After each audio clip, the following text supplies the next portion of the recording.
verse 11, they begin this slow death campaign against the Jews.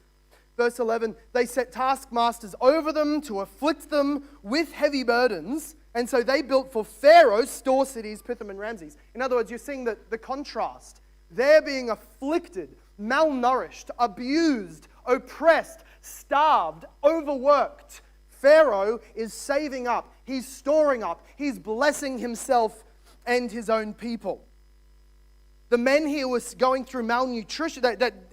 His aim was population control. Kill the men through working them so hard, beating them so hard. They're not eating properly. They're no longer independent, but they're only feeding themselves what the government gives them in their handouts. Okay, they're weak, malnourished, working hard, afflicted, therefore killed on the job site. But it does go further than that, because while the men are away now, the Hebrew people were shepherds and farmers. That's why they were given the land of Goshen.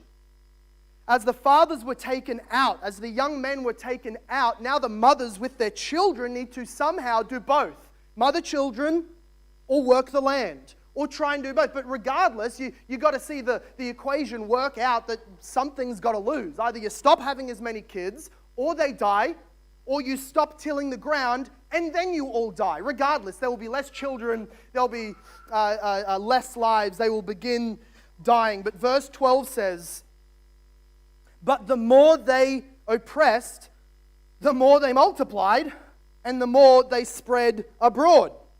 And the Egyptians were in dread of the people of Israel. I have to see here that they're not just keeping up with the status quo. They're not just keeping up with the numbers as it was pre-slavery. They are at least replacing everybody dying in slavery. And they are making enough babies now that they are growing. You've got to throw in there somewhere the fact that they're making enough people to work the ground to feed all of the extra people. I mean, they just keep on spreading. I think we can conclude from this that the guy who came up with this whole policy about work them harder and they'll stop making babies was either a woman or a white-collar suit-wearing type or a eunuch. It was not a blue-collar dude. Because you know how blue-collar dudes work? It's verse 12. If you get home from work, tired and worn out, it's only one thing you want to do. And it's not an early bedtime. Watching VeggieTales, let me tell you that. The guys come home, tired, and the tireder they are, well, 9 months later, there's just always more babies popping around. I'll let you fill in the gaps. It's that these are functional guys, blue-collar, ancient world guys. They come home, they go, that work was hard. It will be easier with more of us. I know how to make more of us. Ergo, more babies, more sons, and they kept on growing.